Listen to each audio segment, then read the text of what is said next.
Perti man ding lamian ning tinai sa baka himo og paklay mga tats. Tan-awa ra gud na na kung kamoy makaluto ani siguro mga tats makaingon jud og lamia jud oy.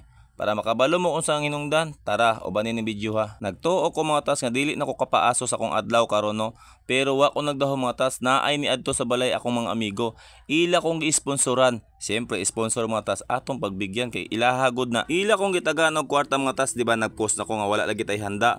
Tungod kay amigo man lagi na konsensya siguro kay buutan biya ta sa ilaha. Hoy buutan matulog siguro. Pero ang tinuod mga tats naa ta sa meat shop karon no kay namalit ta lagi anang lamang loob sa baka kay himo lagi paklay pati lamas mga tats ato atong gilaras dito.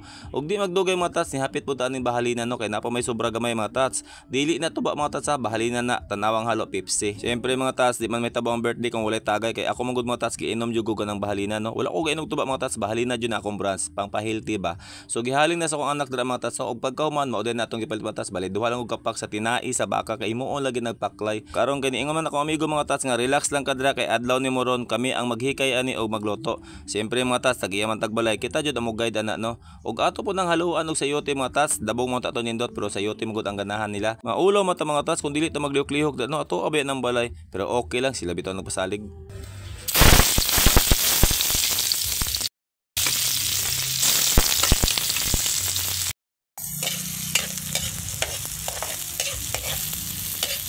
Pagkahuman mga tats gilunod ng lamang loob sa baka der ano. Abi yung mga tats wala ko nagdahom nga mga bot yun na sila ba kay akong plano magud mga tats magkilaw na lang ko pagkahuman magampo ko sa Ginoo nga gitagantag mayang lawas. Ana lang mga tats kumbaga dawat na nako nga ingani akong handa karong adlaw. Kinilaw lang tang isda mga tats kay wala lagi ta. So dira na to makita mga tats kung unsa jud ka tinud anay ilang pagkaamigo sa ko ano.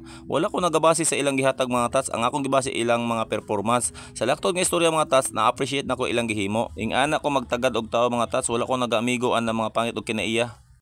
Atong tilawan kung sa luto sa mga sponsor.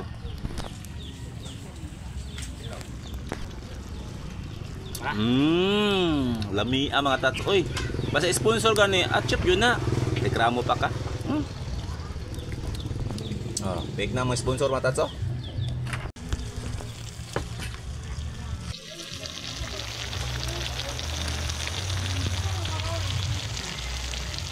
Munang dako og pasalamat sila mga tats kay nga naman nagpakita sila kamaayo sa kuha. Siyempre suklian na to nagkamaayo mga tats kay kung pangit man gud ang ipakita sa imong mga amigo o sa mga tao, pangit pud ang balik ana. Bisag ingana lang na akong handa mga tats pero dili na to naginabase ang handa kundi atong mga kinaiya di ba kung unsa ka or unsa ko.